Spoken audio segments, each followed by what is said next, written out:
புது பிரான்ச், புது project, agreement, office என்று எந்நேரமும் அதே சிந்தனையாய் இருப்பவன் இப்போது அத்தனையும் ரப்பர் கொண்டு அழித்தது போல் நினைவெல்லாம் அவளை சுற்றியே ஓடியது. போலீஸ் ஸ்டேஷனில் சில ஃபார்மாலிட்டியை முடித்து கொண்டு காரில் ஏறி கிளம்பினான். தனக்கு முன்பே அனுப்பி வைக்கப்பட்ட அவளை சாலையில் தேடினான். சற்று தூரத்திலேயே கண்களுக்கு தென்பட்டாள். கிழிந்திருந்த புடவையை போர்த்தி கொண்டு நொண்டியபடி மெல்ல நடந்து கொண்டிருந்தாள். காரை ஓரமாய் நிறுத்திவிட்டு அவள் அருகே சென்றான். சத்யா என்றான். திரும்பவே சிரமப்பட்டாலும் அந்த குரலுக்கு ஆச்சரியத்துடன் திரும்பினான். ஏன், எதுக்காக இப்படியெல்லாம்? எப்ப இங்க வந்த? எப்படி இருக்க? எதற்குமே பதிலே தராமல் விரக்தியுடன் ஒரு சிரிப்பை உதிர்த்து விட்டு திரும்பி நடந்தான். ஏன் பேச மாட்டேங்கிற சத்யா? வா, எங்கே போகணும்னு சொல்லு, நானே கொண்டு போய் விட்டுடுறேன். மெல்ல தலையசைத்து விட்டு நடந்தாள். ரொம்ப அடிச்சிட்டாங்களா சத்யா? நல்லா கவனிக்க சொல்லி மேலெடுத்து உத்தரவாச்சே. வலி கூட பரவாயில்லை, தாங்கிக்க முடிஞ்சது. ஆனால் ஒவ்வொரு முறையும் என் அன்புக்காகவே அடி வாங்கிக்கிட்டு இருக்கேனே, அதைத்தான் தாங்கிக்க முடியலை. அந்த வார்த்தைகள் அவனை சாட்டை கொண்டு அடிப்பது போல் இருந்தன. அவன் கால்கள் கட்டி போட்டது போல் நின்றன. அவள் திரும்பி பார்க்காமல் நடந்து கொண்டிருந்தாள். அவனுக்காகவே காத்திருந்தாள் ஹேமா. என்னங்க ஆச்சு? அவளை பற்றி விஷயம் ஏதாவது தெரிஞ்சா?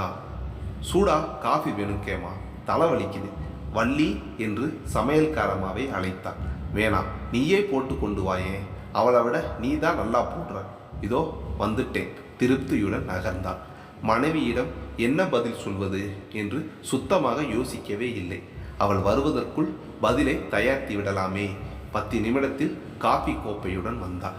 ஸ்ட்ராங்காக கொஞ்சம் சுகர் குறைச்சி போட்டு எடுத்து வந்தேன், குடிங்க. உறிஞ்சியவன் எக்ஸலண்ட் கேமா என்றான். சொல்லுங்க, அவன் மேலே கேஸ் ஃபைல் பண்ணியாச்சா? இல்லை கேமா. பின்ன கம்ப்ளைண்ட்டை வாபஸ் வாங்கிட்டேன். என்ன? ஆமாம் மகமா, அவள் கடத்திட்டு போக வரல. அவளோட குழந்தை மாதிரியே நம்ம அபிலாஷும் இருந்ததால் சாக்லேட் கொடுத்துருக்கா. அதப்படி கரெக்டாக அபியோட பேரை சொல்லி எல்லாம் கூப்பிட்டு இருக்கா. இந்த மேட்ரை இதோட விட்டுட்டேன் ஹேமா. அவள் தப்பானவ இல்லைன்னு தெரிஞ்ச பிறகு தண்டிக்கிறது ரொம்ப தப்பு. அவள் ஏற்கனவே செய்யாத தப்புக்கு நிறைய அடி வாங்கிட்டா. பாவம், நடக்கக்கூட முடியல என்றான். செத்து ஒளியட்டும் என்றான். ஹேமா, ஏன் கத்துறீங்க? என்னாச்சு உங்களுக்கு? அவளை பார்த்தா சின்ன பிள்ளை கூட சொல்லும் அவகிட்ட தப்பு இருக்குன்னு. 3 நாளாக தூக்கம் இல்லாமல் செத்துக்கிட்டு இருந்தேன். நீங்கள் என்னடானா கம்ப்ளைண்ட்டை வாபஸ் வாங்கிட்டேன்னு வந்து நிற்கிறீங்க. அபிலாஷ் மேலே எனக்கு இருக்க பாசம் கூட உங்களுக்கு இல்லைங்க. என்னை தப்பாக புரிஞ்சுக்கிட்டு உயிரை வாங்காத, என்னை கொஞ்சம் தனியாக விட ப்ளீஸ். அந்த கத்தலில் சம்பித்தவள் விருட்டன உள்ளே போய்விட்டாள். அவனும் சொல்லிக்கொள்ளாமலே அலுவலகம் கிளம்பி போனான். ஆனால் அங்கேயும் மனசு வெள்ளாடு மாதிரி சத்யாவை சுற்றி ஓடியது. என்றும் இல்லாத அதிசயமாக அன்று சீக்கிரமாகவே வீடு திரும்பி விட்டான். பணத்தால் இழைத்து கட்டப்பட்ட வீடு. கிரெயினட்டும் குழல் விளக்குகளும், இம்போர்ட் சோபா நாற்காலிகளும், தேக்கு ரோஸ் உட்டால் செதுக்கப்பட்ட சிலைகளும் என ஹரி தன் விருப்பப்படி கட்டிய கனவு வீடு. அழகான அன்பான மனைவி ஹேமாவால் இன்னும் பிரகாசமாகி இருந்தது. ஹேமா அபியை மடியில் அமர்த்தி என்னவோ ஊட்டி விட்டு கொண்டிருந்தாள். அவளின் வாஞ்சையும் அன்பும் அவனை நெகிழ்ந்தன. இவனை பார்த்தும் பார்க்காமல் அமர்ந்திருந்த அவளின் பக்கத்தில் போய் அமர்ந்து தோலை அழுத்தினான். கையை எடுங்க ஹேமா. எடுங்கன்னு சொல்கிறேன்ல, ஏன் இப்படி? ப்ளீஸ், உங்ககிட்ட பேச எனக்கு பிடிக்கல. என்னை கொஞ்சம் தனியாக விட்டால் புண்ணியம். முகத்தில் அடிப்பது போல் பதிலடி. திகைத்துத்தான் போனான். இத்தனை வருட தாம்பத்தியத்தில் அதிகப்படியான கோபமும் எரிச்சலும் இன்றுதான் வெளிப்பட்டிருக்கிறது. அது பிள்ளையின் பொருட்டு என்று சமாதானம் பண்ணி கொண்டாலும் வலித்ததை மறுக்க முடியாதே. ஒதுங்கி போனான். ஹேமாவும் விலகி போனான். நாட்கள் கடந்தன. ஒதுங்கலும் விலகலும் ஒட்டி கொள்ளவே இல்லை. ஹரியினுள் நிம்மதியற்ற அவஸ்தை. ஊடுருவி பார்த்தால் அது ஹேமாவினால் ஏற்பட்டதல்ல என புரிந்தது. சத்யாவினால் தவித்த மனதிற்கு ஆறுதல் தேடி கோவிலுக்கு சென்றான். சௌடேஸ்வரி அம்மன் கோவில் அது. அவன் வீட்டிலிருந்து 5 கிலோமீட்டர் தூரத்தில் இருந்தது. திருமணமான புதியில் வந்தது. அதோடு இப்போதான் வருகிறான். கோவில் இன்னும் விரிவாக்கப்பட்டு புதிதாய் கட்டிடங்கள் கட்டப்பட்டு இருந்தன. சன்னதியின் பின்புறம் பெரிய நாகலிங்க மரமும் நாவற்பழ மரமும் இருந்தது. மரத்தின் அடியில் பாம்பு புற்று இருந்ததால் பாலும் முட்டையும் வைக்கப்பட்டு கெட்ட வாடை வீசும். ஆனாலும் ஹரிக்கு அந்த இடம் ரொம்பவே பிடிக்கும். புது மனைவியுடன் கடவுள் சன்னதியில் மனம் விட்டு பேசி மகிழ்ந்த இடம் அல்லவா. அந்த இடம் நோக்கி சென்றவனை அதிர்ச்சி அறைந்தது. அந்த இடத்தில் சத்யா அமர்ந்திருந்தாள். கண்களில் நீங்காத சோகம், அடிப்பட்ட காயங்களின் வீக்கமும் தழும்பும் மிச்சமேற்க எங்கோ வெறித்தபடி அமர்ந்திருந்தாள். சத்யா ஒரு திடுக்கலோடு அவனை பார்த்தவள் அதே வேகத்தில் எழ முற்பட சேலைக்குள்ளிலிருந்து வெளியே வந்தது தாலி. கயிறில் எண்ணெய் பிசுக்குடன் 1/2 பவுன் தாலி கண்களில் பட சட்டனை எடுத்து உள்ளே மறைத்து கொண்டாள். அவளையே கண்கள் விரிய பார்த்தவனுக்கு நெஞ்செல்லாம் அரித்தது, கண்கள் கரித்தது. சத்யாவை பற்றிய கடந்த காலம் கண் முன் நின்றது. மண்டபத்தில் திருமணம். உறவினர்களும் நண்பர்களும் கூட்டம் நிரம்பி வழிந்தது. புரோகிதர் தனக்கு நினைவிற்கு வந்த மந்திரங்களை எல்லாம் சொல்லி நெய் ஊற்றி புகையை உற்பத்தி பண்ணி கொண்டிருந்தார். பட்டு வேட்டி சட்டையில் அமர்ந்திருந்த ராம் யாருக்கும் தெரியாமல் இடக்கையால் சத்யாவின் காலை கிள்ளிக் கொண்டிருந்தான். யாராவது பார்த்துவிடப் போகிறார்களோ என்ற பதைப்புடன் சத்யா தவித்ததை ஓரக்கண்ணால் ரசித்தான். மணப்பந்தலை சுற்றி ராமின் உறவினர்களே ஆக்கிரமித்திருக்க ராம் அம்மாவை தேடினான். நெற்றியில் பட்டையாய் விபூதி பூசியிருந்த மைனாவதி அம்மாள் கண்ணாடி அணிந்த கண்களில் வழியே மணமேடையை பார்த்தபடி கீழே முன் வரிசையில் அமர்ந்திருந்தார். பார்த்துவிட்ட ராம் சங்கடப்பட்டான். அம்மாவிற்கு திருமணத்தில் விருப்பமில்லை. அவனுக்கென்று ரதி தேவி மாதிரி பெண்ணை பார்த்து முடிவு செய்திருந்தார் ரகசியமாக. நல்ல வசதி, கார், வீடு, ரொக்கம் என்று நிறைய அள்ளி கொண்டு வர பெண் தயாராக இருந்த நிலையில் மட்டமான நிறமும் சுமாரான அழகும் வக்கற்ற குடும்பமாய் இருந்த சத்யாவைத்தான் திருமணம் செய்து கொள்வேன் என்று பிடிவாதம் பிடித்து சம்மதம் வாங்கினான். சத்யாவை பார்த்த முதல் பார்வையிலே கொஞ்சமும் பிடிக்காமல் போனது மைனாவதிக்கு. சத்யாவின் பெற்றோருக்கும் இந்த திருமணத்தில் உடன்பாடு இல்லை. அவர்கள் குடும்பத்தில் முதல் காதல் திருமணம், அதுவும் வேறு ஜாதியில். மைனாவதியின் அலட்சியமான பார்வையும் பேச்சும் கலக்கத்தை தந்தது. பெண் சந்தோஷமாய் வாழ்வாளா? மாப்பிள்ளை அருமையானவர்தான், ஆனால் நல்ல குடும்ப வாழ்க்கை அமைய அது மட்டும் போதுமா என்ன? அதுவும் சத்யா அந்த அளவுக்கு திறமைசாலி அல்லவே. திருமணம் எங்கள் முறைப்படி தான் நடக்க வேண்டும் என்று ஸ்ட்ரிக்டாக சொல்லிவிட்டார் மைனாவதி. அதனால் மனம் சுருங்கி போன சத்யாவின் பெற்றோர் வைகுந்தனும் மகாலட்சுமியும் 4 பேரை போல கும்பலோடு கும்பலாய் அமர்ந்து விட்டனர். அண்ணன் தீபன் வாசலில் நின்று வருகிறவர்களை வரவேற்பது போல் பாவலா செய்ய அன்னிதான் ஓடி ஓடி குளிர்பானங்களை சப்ளை செய்து கொண்டிருந்தார். சத்யாவின் குடும்பம் வாழ்ந்து கெட்ட ரகம். தங்களால் முடிந்தளவு பொன் வைக்கிற இடத்தில் பூ வைத்து ஒதுங்கி கொண்டனர். உறவினர்கள் சூழ்ச்சியால் வீட்டின் மேல் கேஸ் போட்டு ஏலமும் போட்டு கைவிட்டு போயாச்சு. பிள்ளையின் தயவில் காலம் ஓடிக்கொண்டிருக்கிறது. ஏதோ பிள்ளையாய் பார்த்து தங்கள் சக்திக்கேற்ப தங்கையை திருமணம் செய்து கொடுப்பார் என்று நினைத்திருந்த வேளையில் வசதியான வீட்டு பிள்ளையை காதலித்து தொலைத்து விட்டான். பாவம், தீபனும் தான் என்ன செய்வான்? நண்பன் விக்னேஷை அனுப்பி அம்மாவை மேடைக்கு வர சொன்னான். கொஞ்சம் பிகு பண்ணி பிறகு மேடை ஏறிவிட்டாள் மைனாவதி. உங்க அம்மா அப்பா எங்க சத்யா? மெல்ல கேட்டான். தெரியலையே. பார்வையால் தேடியவனுக்கு அகப்பட்டார்கள் இருவரும். என்ன லட்சணம் இது? பார்க்கிறவங்க என்ன நினைப்பாங்க? விக்னேஷ், அவங்களையும் கூட்டி வா. புரோகிதர் இருவருக்கும் தட்டில் கூரை சேலை, வேட்டி சட்டை வைத்து உடைமாற்றி கொண்டு வர அனுப்பி வைத்தார். இதற்கென்றே காத்திருப்பது போல் உறவினர் கும்பல் ஒன்று ராமின் பின்னாடியே சென்றது. ராம், உன்னை நினைச்ச ஆச்சரியமா இருக்கு என்றால் கும்பகோணத்திலிருந்து வந்த சீதா சித்தி. ஏன் சித்தி? உடைமாற்றி கொண்டே கேட்டான். ஒரு சட்டைக்குனா கூட எங்கள் அண்ணனோட செலெக்ஷன் பெஸ்ட்டு செலெக்ஷனாக இருக்கும்னு உன்னை பற்றி பெருமையாக சொல்லுவான் என் பிள்ளை வாசு. ஆனால் பொண்ணு விஷயத்தில் ஒஸ்டாக இருக்கே ராம். நானும் அதைத்தான் சொல்ல நினச்சேன். நம்ம சொந்தத்தில் இல்லாத பொண்ணுகளா என்னன்னு நினச்சி இவளை பிடிச்ச. உன் கலருக்கும் அழகுக்கும் அவன் உன் பக்கத்திலே இருக்கிறதே தெரியலை. மனசுக்கு திருப்தியாகவே இல்லை. மைனா இதுக்கு எப்படி ஒத்துக்கிட்டான்னு தான் ஆச்சரியமாக இருக்கு என்றால் திருச்சி அத்தை காமாட்சி. நான் கூட ஒருவேளை பொண்ணு வசதி போல பணத்துக்கு ஆசைப்பட்டு தான் கல்யாணம் பண்ணிக்கிறான் போலன்னு நினச்சா அதுவும் இல்லை. கல்யாண பொண்ணு போட்டு இருக்கிறதுல பாதி கவரிங் நகை தான். சித்தி ப்ளீஸ் நிறுத்துறீங்களா என்றான் ராம் கோபமாக. எனக்கு அவளை பிடிச்சிருக்கு, அவளுக்கு என்ன பிடிச்சிருக்கு. பணம் எனக்கு அவசியமே இல்லை. என் சத்யா அப்படி ஒன்றும் மோசமாக இல்லையே.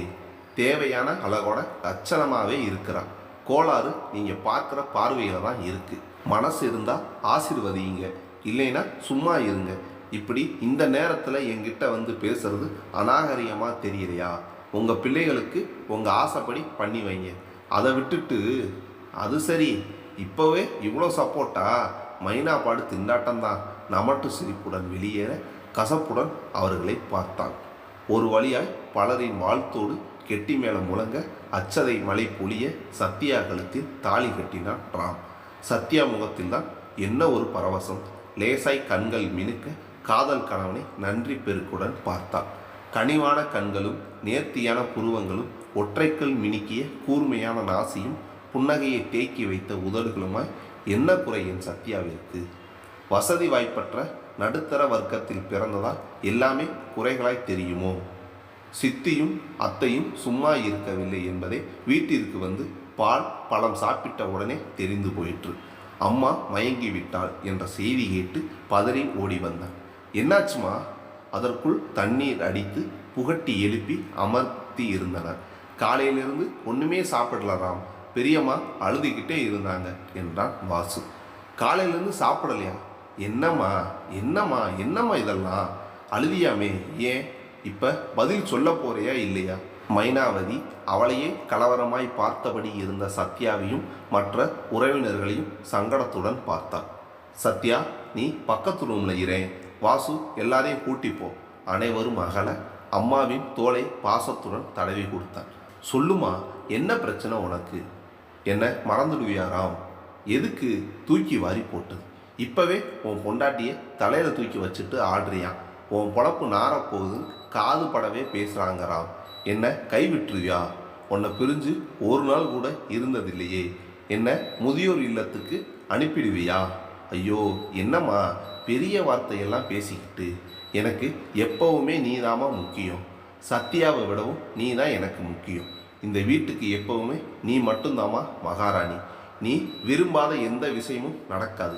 எனக்கு தெய்வமே நீ தானம்மா. நீ நிம்மதியாக இருக்கிறது சொந்தக்காரங்களுக்கு பிடிக்கல. ஓ மென்மையான மனசை புண்படுத்திட்டாங்க. மறுபடியும் சொல்கிறேன், எங்கள் அம்மா தான் எனக்கு எல்லாமே. போதுமா? போதும் ராம். நிம்மதியாய் மூச்சு விட்டார் மைனாவதி. 2 அறைகள் கொண்ட சாதாரண வீடுதான் அது. வைகுந்தன் எல்லாம் இழந்து நொடிந்து போன பின் வேறு வேலையை தேடி கூட திராணியற்று போனார். சின்ன பிள்ளை தனி கொடுத்தனம் போய்விட்டான். பெரியவன் கூட தான் மூவரும் இருந்தனர். சும்மா சொல்லக்கூடாது. தன் சக்திக்கு ஏற்றாற்போல் பெற்றவர்களை நன்றாகவே பார்த்து கொண்டான்.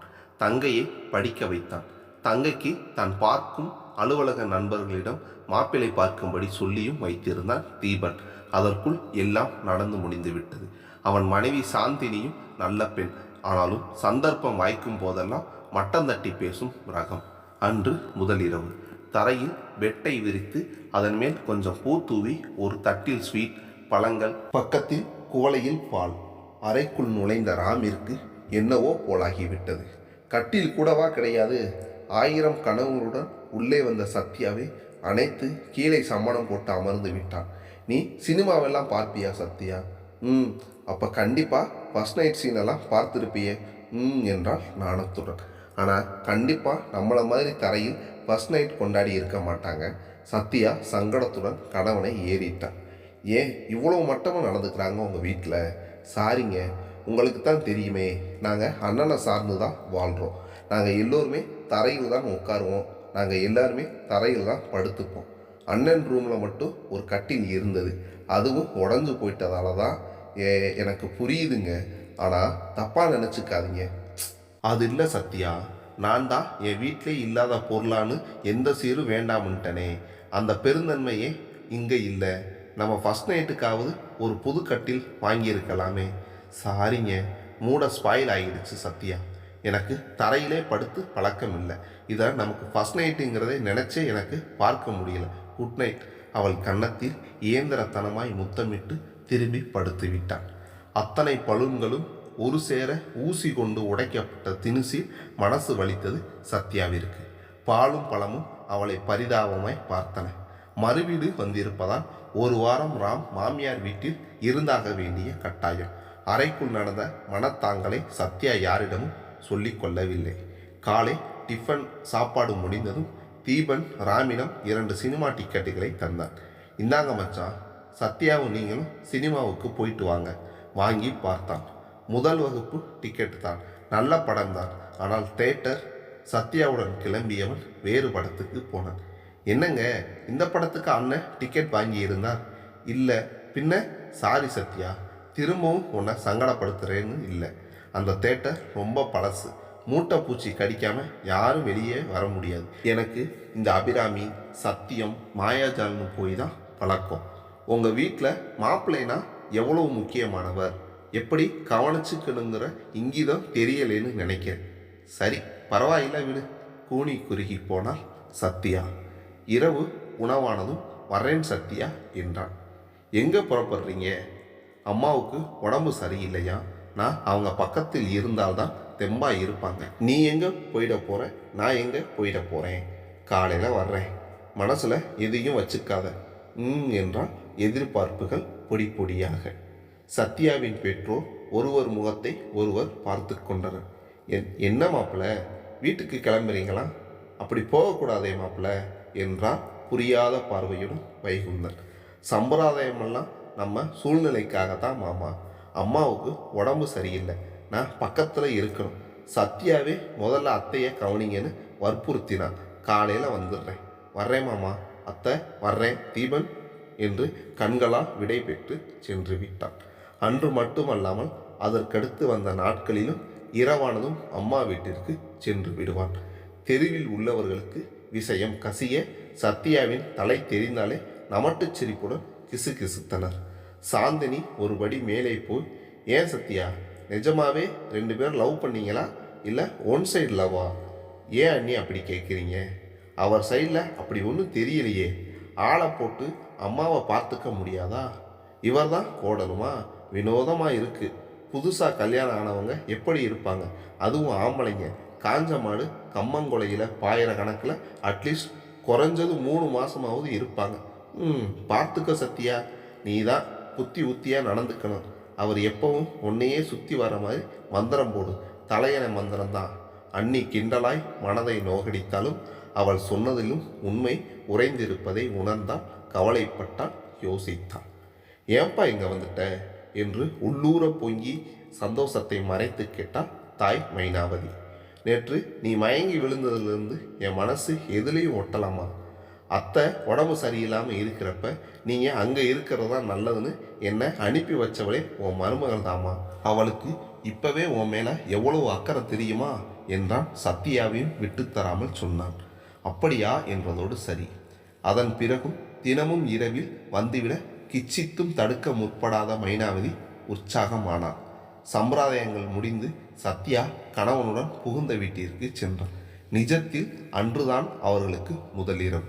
பலவித எதிர்பார்ப்புடன் உடல் முழுக்க ஒருவித அவஸ்தையுடன் நடமாடினாள் சத்யா.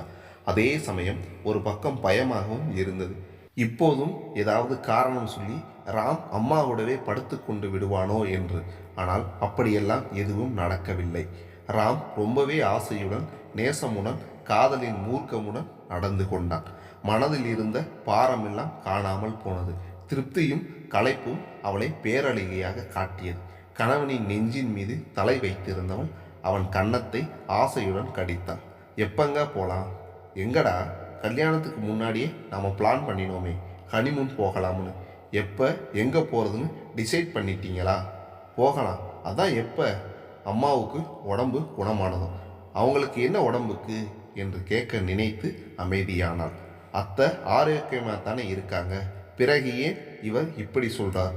திருமணத்திற்கு முன்பு ராமுவுக்கும் சத்யாவுடன் ஹனிமூனுக்கு குறைந்தது 20 நாட்களாவது காதல் வானில் சிறகடிக்க வேண்டும் என்று ஆசைப்பட்டான் தான். ஆனால் திருமணமானதும் என்ன மறந்துடுவியா ராம் என்று கேட்டது அவன் உயிர் வரை வதைத்தது. எந்த சந்தர்ப்பத்திலும் அம்மாவின் மனதில் அப்படி ஒரு எண்ணம் மறுபடியும் வரக்கூடாது என்பதில் உறுதியாக இருந்தான். அதனால் அடக்கி வாசிக்க வேண்டும் என்று முடிவு செய்தவன் தன்னை அம்மா சத்யாவிடம் அடங்கி போய்விட்டான் என்று எண்ணம் வந்துவிடக்கூடாது என்பதற்காக கனிமுன் போக வேண்டும் என்ற ஆசையை வலித்தெறிந்து விட்டான்.